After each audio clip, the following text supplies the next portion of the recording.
Espresso, the shot that built modern coffee. Espresso is the foundation of modern coffee culture.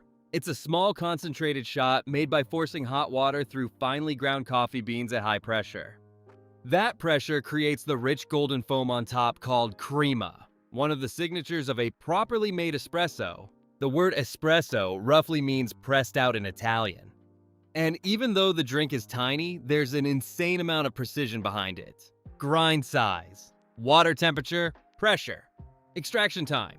Even the skill of the barista changes the final result. One small shot basically became the backbone of coffee culture worldwide.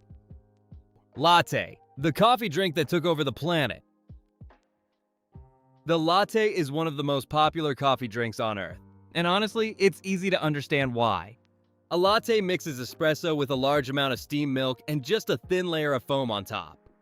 The milk softens the bitterness of the espresso, making the drink smoother, creamier, and easier to sip. The name comes from the Italian phrase caffè latte, which literally means coffee with milk. Most lattes use roughly 1 part espresso to 3 or 4 parts milk, making them one of the mildest espresso-based drinks.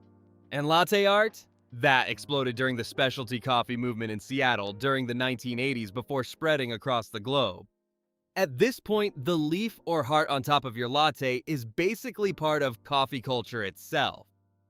Americano, the coffee created by soldiers.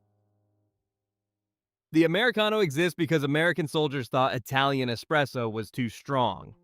During World War II, US soldiers stationed in Italy started adding hot water to espresso shots to make them taste more like the drip coffee they were used to back home. And just like that, the Americano was born.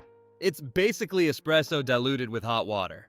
The flavor still carries the depth and intensity of espresso, but it becomes lighter, smoother, and easier to drink over a longer period. Simple idea. Massive global success. Affogato, the dessert disguised as coffee. Affogato is one of the simplest coffee desserts ever created, and somehow it still feels luxurious. The drink is just vanilla ice cream with a hot shot of espresso poured directly over it. That's it! The word affogato means drowned in Italian, which perfectly describes what happens as the ice cream slowly melts into the espresso. Modern versions sometimes use hazelnut or chocolate gelato, and some even add liquor like amaretto or frangelico.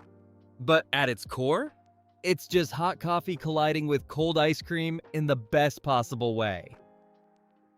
Turkish coffee, one of the oldest coffee traditions on Earth. Turkish coffee is one of the oldest brewing methods still widely used today. The coffee is ground almost into powder and simmered directly in a small pot called a tezve, along with water and often sugar. Unlike filtered coffee, the grounds stay in the cup and settle at the bottom. You stop drinking before you reach them. The tradition goes back to the Ottoman Empire in the 1500s, and coffee houses in Istanbul became some of the first coffee shops in history. And there's another layer to it. Some people use the patterns left by the coffee grounds for fortune telling. So Turkish coffee isn't just a drink, it's history, ritual, and social culture all in one cup. Vietnamese egg coffee, the drink created by necessity. Vietnamese egg coffee sounds strange until you try it. Then suddenly it makes perfect sense. The drink was invented in Hanoi in 1946 during a milk shortage. A bartender named Nguyen Van Giang started whipping egg yolks with sugar and condensed milk to replace dairy. Then he spooned the creamy mixture over strong Vietnamese coffee. The final texture became thick, rich, and custard-like. People often compare it to liquid tiramisu. The recipe became so famous that he eventually opened his own cafe, and his family still runs it today. A drink invented during scarcity ended up becoming one of Vietnam's most iconic coffee creations. Cold brew, the coffee that changed modern cafes. Cold brew completely changed coffee culture in the 2000s.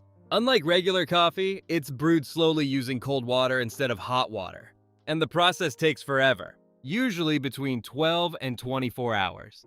But the result is smoother, less acidic, naturally sweeter coffee because cold water extracts fewer bitter compounds.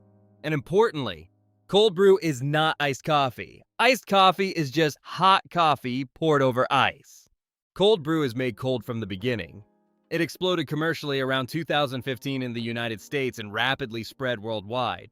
And because it stays fresh in the fridge for up to 2 weeks, cafes loved it even more. Nitro cold brew, coffee that pours like beer. Nitro cold brew looks more like beer than coffee. That's because nitrogen gas is infused directly into cold brew and served from a tap. The nitrogen creates tiny bubbles that make the drink thick, creamy, and naturally foamy without adding milk or cream. And somehow, it actually tastes sweeter too, even though nothing sweet was added. Starbucks helped push nitro cold brew into the mainstream in 2016, and from there, it exploded. The drink is usually served without ice, so the texture stays smooth and velvety. It's basically coffee engineered to feel luxurious. Ethiopian Buna, the sacred coffee ceremony. Ethiopia is widely considered the birthplace of coffee. Legend says a goat herder named Kaldi discovered coffee after noticing his goats becoming unusually energetic from eating berries off a certain tree. And Ethiopian coffee culture still carries deep spiritual importance today.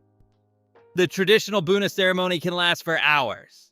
Raw green coffee beans are roasted over open flame, ground by hand, then brewed in a clay pot called a jabina. The coffee is served in 3 rounds. The first is strongest, the second weaker, and the third, called baraka, meaning blessing, is believed to bring good fortune. It's not just about drinking coffee, it's about community, reflection, and hospitality. Cappuccino, the drink named after monks.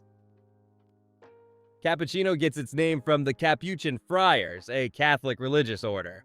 People believe the color of the coffee resembled the brown robes worn by the monks. Others say the foam looked like the hoods they wore. A traditional cappuccino uses equal parts espresso, steamed milk, and milk foam. And in Italy, it's considered a morning drink. Many Italians believe milk-heavy coffee later in the day interferes with digestion. Over time, cappuccinos evolved globally with cinnamon, cocoa powder, cream, and non-dairy milk variations. But the classic formula remains one of the most iconic coffee drinks ever created. Kaffeost, the coffee with cheese floating inside. Kaffeost sounds fake until you realize people in northern Finland and Sweden have been drinking it for centuries. The Sami people place cubes of a squeaky cheese directly into hot coffee. The cheese softens, absorbs the coffee flavor, but doesn't fully melt. You drink the coffee first, then eat the cheese with a spoon afterward. To outsiders, coffee and cheese sounds ridiculous, but fans describe it as surprisingly comforting and mild. It's one of those traditions that sounds wrong until you actually try it. Mocha, the coffee for people who don't like coffee. A mocha is basically a latte mixed with chocolate. Usually chocolate syrup or cocoa powder gets blended into the espresso before milk is added. The final flavor sits somewhere between coffee and hot chocolate, but the name has much deeper roots. It comes from Mocha, a historic Yemeni port city that was once one of the biggest coffee trading hubs in the world. Coffee from Yemen was famous for naturally chocolate-like flavor notes. Eventually, the name Mocha became associated with coffee and chocolate together. And honestly, for many people, mochas are the gateway into coffee itself. Café de olla, Mexico's spiced coffee tradition. Café de olla translates to coffee from the pot, and it's one of Mexico's most comforting traditional coffee drinks. Coffee grounds are simmered in a clay pot with cinnamon and piloncillo, an unrefined sugar with a deep molasses flavor. The clay pot itself supposedly adds an earthy flavor you can't recreate in a normal machine. It's especially popular during Day of the Dead celebrations and Christmas season. Warm, sweet, spiced. It tastes almost like coffee mixed with tradition itself. Gibraltar/Cortado, the balanced coffee. The Gibraltar, often called a cortado, sits perfectly between espresso and latte. It uses roughly equal parts espresso and steamed milk, just enough milk to soften the sharpness without burying the coffee flavor completely. The name Gibraltar came from the Libby Gibraltar glass it was traditionally served in at Blue Bottle Coffee during the early 2000s specialty coffee boom. It's small, Strong, quick to drink, and loved by people who actually want to taste the espresso clearly. Bulletproof coffee, the butter coffee craze. Bulletproof coffee became one of the biggest health trends of the 2000s. The recipe is simple but sounds insane. Coffee blended with grass-fed butter and MCT oil. Entrepreneur Dave Asprey popularized it after trying yak butter tea in Tibet. The keto community loved it because the fat supposedly provided steady energy without blood sugar spikes. Critics argued it replaced real meals with butter and oil. But regardless of the debate, it became a massive business and turned butter coffee into a global trend. Cafe Cubano, the sweetest espresso shot. Cafe Cubano is small, powerful, and intensely sweet. The key feature is espuma, a thick sugary foam created by whipping the first drops of espresso together with sugar before the rest of the shot pours over it. The result is creamy, strong, rich coffee where the sweetness is built directly into the brewing process itself. It became especially famous in Miami's Little Havana neighborhood. Tiny cup, massive flavor. Greek frappe, the accidental coffee invention. The Greek frappe was invented by accident in 1957. A Nescafe representative named Dimitris Vakandios couldn't find hot water during a trade fair in Thessaloniki. So he shook instant coffee with cold water instead, and discovered the thick foam it created. The drink quickly became Greece's signature iced coffee. Simple ingredients, completely accidental discovery, huge cultural impact. Kopi Luwak, the most controversial expensive coffee. Kopi Luwak is one of the rarest and most expensive coffees on earth. And yes, it comes from animal droppings. Coffee cherries are eaten by Asian palm civets, then partially digested before the beans are collected, cleaned, roasted, and sold. The digestive enzymes supposedly reduce bitterness and create smoother flavor. The practice started during Dutch colonial rule in Indonesia when local farmers weren't allowed to harvest coffee themselves. So they collected what civets left behind instead. Today, ethical concerns dominate the conversation because many civets are kept in terrible conditions and force-fed coffee cherries. Truly wild, ethically sourced Kopi Luwak exists, but it's extremely rare and expensive. Dalgona coffee, the pandemic coffee explosion. Dalgona coffee became one of the biggest internet food trends of 2020. The drink is made by whipping instant coffee, sugar, and hot water into a thick, fluffy foam, then spooning it over milk. The name comes from a Korean candy with a similar appearance. The trend exploded after South Korean actor Jung Il-woo talked about it on television. Within weeks, TikTok and Instagram were flooded with videos of people whipping coffee at home during lockdowns. Ironically, similar versions already existed across India, Pakistan, and Libya long before social media discovered it. Café Bombón, dessert in coffee form. Café Bombón originated in Valencia, Spain. It's made with equal parts espresso and sweetened condensed milk served in a small clear glass. The visual contrast is part of the experience. Dark espresso floating above thick white condensed milk. The name literally means sweet treat, and honestly, it's closer to dessert than regular coffee. Café Touba, Senegal's sacred spiced coffee. Café Touba is one of Senegal's most important drinks. It combines coffee with grains of salim, a West African spice, and sometimes cloves. The flavor becomes warm, spicy, earthy, and almost medicinal. The drink is closely tied to the Maridi Brotherhood, a major Sufi Islamic order in Senegal. Named after the holy city of Touba, it's sold daily by street vendors across the country. For many people, drinking Café Touba isn't just habit, it's spiritual culture. Flat white, the coffee war between Australia and New Zealand. The flat white sparked one of coffee culture's funniest rivalries. Australia and New Zealand both claim they invented it during the 1980s. The drink resembles a latte, but uses less milk and almost no foam. That means the espresso flavor stays stronger and clearer.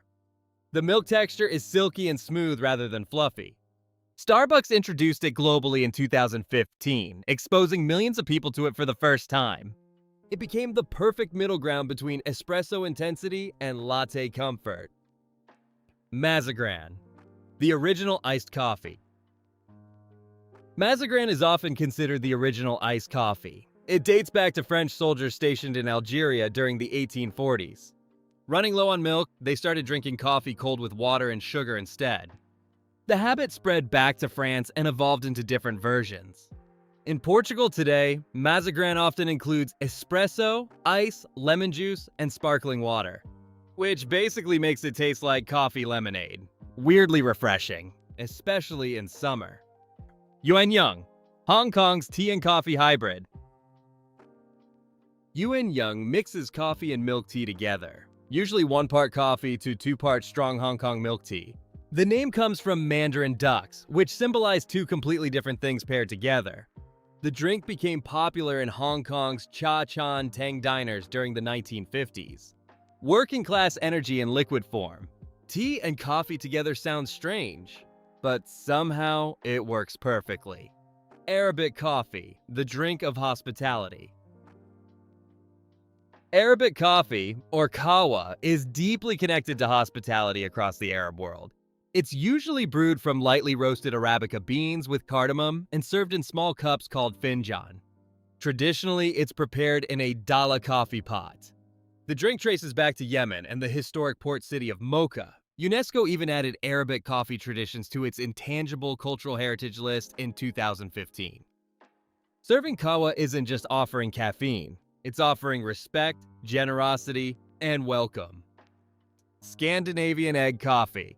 The surprisingly smooth coffee. Scandinavian egg coffee has nothing to do with Vietnamese egg coffee. Instead of creamy foam, raw egg gets mixed directly into coffee grounds before brewing. Sometimes even the shell goes in too.